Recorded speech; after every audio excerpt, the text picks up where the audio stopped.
So you're all done setting up one of your POS stations and need to add another POS station. The mirror station function allows you to take the button layouts of all your panels and mirror it to another POS station. To get there, open the System menu. From there, go to the Setup menu and select Button Editor. At the top of the screen, choose the station you want to modify. In this case, I want to change Station 2 to look like Station 1. Next, look for the More button at the bottom and click Mirror Station.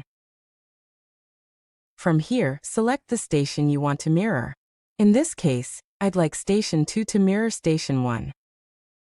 Notice to the right, you'll simply get a message stating this panel is mirroring Station 1.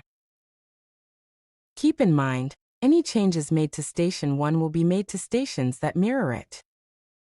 If you ever have to stop mirroring, from the station you desire to change, click More, Mirror Station and stop mirroring.